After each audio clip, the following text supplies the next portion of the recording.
Hey, Ober Sports, Jacob Ober here. Welcome to my fourth edition of College Football Playoff, ranking the top six. These are my official top six teams in the country, according to me, not based off of any other rankings that I've seen.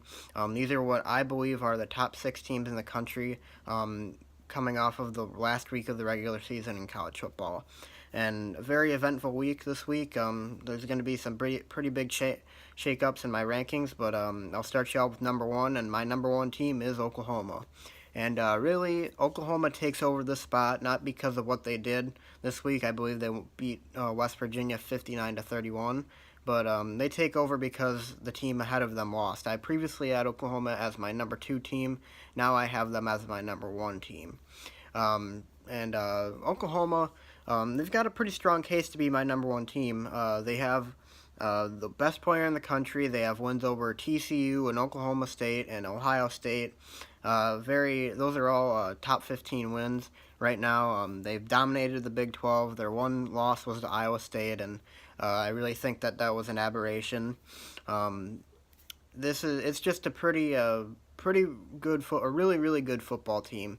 And my one concern about Oklahoma heading into college football playoffs, should they beat TCU, would be that their their defense is really just not very good, and they routinely give up 30 or more points in many games, and their offense is good enough to make up for it. But if they encounter a team with the defense to be able to stop them, then they could be in some trouble. But as of right now, I have them as my number one team in the country. I think they're well deserving of that title right now, with the best team with the best player in the country and 3 top 15 wins. Coming in at number two, I've got the Wisconsin Badgers, who just finished their first undefeated regular season since 1912. And a lot of people might not be as high on the Badgers as me, but the Badgers, to me, are one of the best teams in the country. It doesn't matter who you play. To go undefeated in Big Ten conference play, playing 9 Big Ten games, that takes a very good football team, a very dominating football team. The Badgers have beaten pretty much every team, actually every single team they faced this season by more than 2 touchdowns, at least 2 touchdowns. They've been a very dominating team. They beat you in the run game. They have the nation's best defense, in my opinion, and they have that undefeated record. And if they win this weekend against Ohio State, which I will be attending that game, by the way, in Indianapolis, it's going to be great. And I'll hope to document that game for you and maybe put up a YouTube video of my experience. But if they win that game in Indianapolis against Ohio State, there's no question that they're going to be in the college football playoff. Very deserving to be number two, in my opinion. I know a lot of so-called experts might not agree, but I really think that this Wisconsin team is well deserving of being number two on my list. Now, moving on to number three, I have the Auburn Tigers.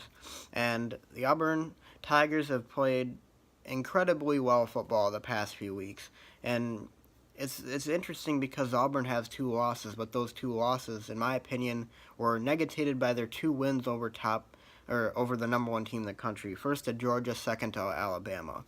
And those 2 losses weren't bad losses at all. They lost to Clemson, and who is now a top 5 team, by the way, and they lost to OSU, who at the time was a top 20 team. Auburn is really a interesting team because you just don't see this very often, a 2-loss team having a chance at the college football playoff. But really, this might be one of the best 2-loss teams in college football history, if not the best team in college football history, or 2-loss team in college football history. Not the best team in college football history, sorry about that. But Auburn has just played so well the past few weeks. They're clearly the best team in the SEC. They're going to the SEC championship, and I'm pretty confident they're going to beat Georgia again. It's probably going to be more of a game, but Auburn has got the upper hand here. They've got all the momentum, and I really see them as making the college football playoff if they do win the SEC championship. Moving on to number 4, we have got the Clemson Tigers. And Clemson, I know that a lot of people out there have them ranked a lot higher than me, but really, I still can't get over that one loss to Syracuse. And I just feel like it's so impactful.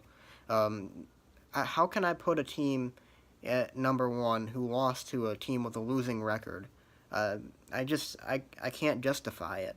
You can look at Auburn's, Clemson's strength of schedule and their top wins, and really they have looked impressive. I'll give them that.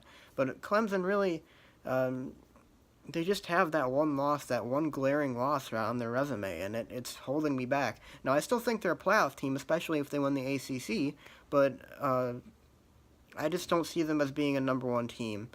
You could make an argument for three being over Auburn, or maybe even two, but I cannot put them at number one. I just can't, and I know a lot of people have them as the number one. But if you're a number one team, you can't lose to a team with a losing record. I just can't justify that. But still a very, very good football team. I think they are the best team in the ACC. Miami is obviously a very close second, but if they beat Miami, then I think they're in the playoff. Moving on to number 5, I've got Alabama, and this is a really interesting. I'm really passionate about this. Now, Alabama obviously lost to number 6 Auburn on Saturday, 26-14, and with that loss, they are now sitting out of the SEC championship. They're not playing on championship weekend. They have one loss, and they have no signature wins whatsoever. They don't have a signature win to offset that loss. Usually, when you have a one-loss team, you can give them a pass because they have wins against high-quality opponents. That's not the case with Alabama. Alabama has one loss, and they don't have a signature win. And now people might point at me and ask me why I put Wisconsin and not number 2 with that logic, but Wisconsin hasn't lost a football game. They don't have to have the signature win to offset a loss. And Alabama does, in my opinion. And really, this Alabama team, it doesn't pass the eye test. I don't see it in this Alabama team. They're not as good as they have been in years past. I really think that this is just Alabama's still a great football team. If you're an Alabama fan, you should be proud of your team this year. But really, I just can't put them in the top 4, and I really think that it's absurd that anyone would put them in the top 4. They just lost a game, and they have nothing to offset that loss. They play a weaker schedule than Wisconsin. First of all, they're scheduling teams like Mercer in late November. They beat Mercer last week, right? I can't believe that people actually defend Alabama, and I think it's a part of the SEC bias surrounding them, and I think it's also a part of just Alabama's such a well-known name and well-known football program that they say, oh, well, they're Alabama, they should be, based on reputation alone, and that's not how it should be. That's something that's preventing Wisconsin from being a top 2 team right now. I think Wisconsin genuinely is a top 2 team in the country right now, but people look at them and they say, oh, who did they play? Well, they're undefeated. What does it matter who they play? They're in the Big Ten. If you go undefeated in the Big Ten, you deserve to be a top 2 team in the country unless there's clearly 2 teams better than them. And there isn't this year. They're the last remaining undefeated Power 5 team. You have to put them in the top 2. But obviously that's probably not how the committee is going to shape it up to be, so we're going to have to settle for a 3 or a 4 spot if Wisconsin does make it. So anyways, moving on to my number 6. And number 6, I have got Georgia. And Georgia, since losing to Auburn, that crushing 23-point loss in Jordan Hare, they haven't really wowed me. They played Kentucky and they've played Georgia Tech. They blew out both teams, but this is another case of the teams above them losing and them moving up because of it. And really, I couldn't put Miami here. Miami lost to Pittsburgh, who has losing record, and I couldn't put Ohio State here because Ohio State has that 55-24 loss to Iowa, an unranked team. So really, it came down to just Georgia here, and there's really nobody besides Miami or Ohio State that I could justify putting here. So Georgia it is, and Georgia has played some really good football this year. They don't have a incredibly impressive resume, but they also only have one loss, and they were the number 1 team in the country for a time. They had a big win over Notre Dame. This team is well deserving of a number 6 spot, I believe, and I really think that if they win the SEC championship, they will be in the They will be in the college football playoff. They're not too far behind everybody else.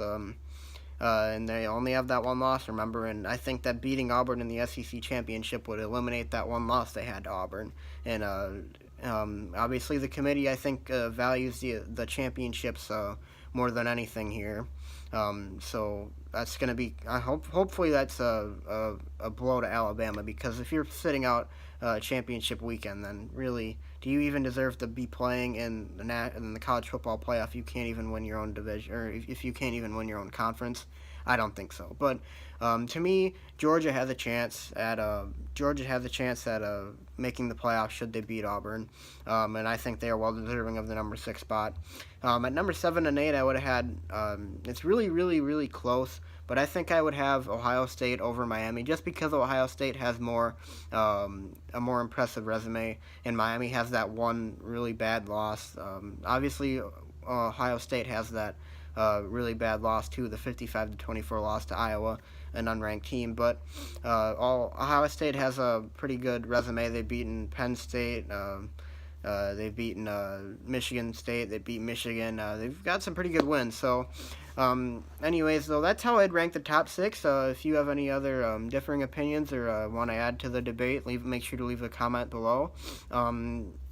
Be sure to leave a like and subscribe, you guys, and I'll see you guys next time. And also, before I go, between tomorrow and Thursday, I will be putting up a full Big Ten championship preview.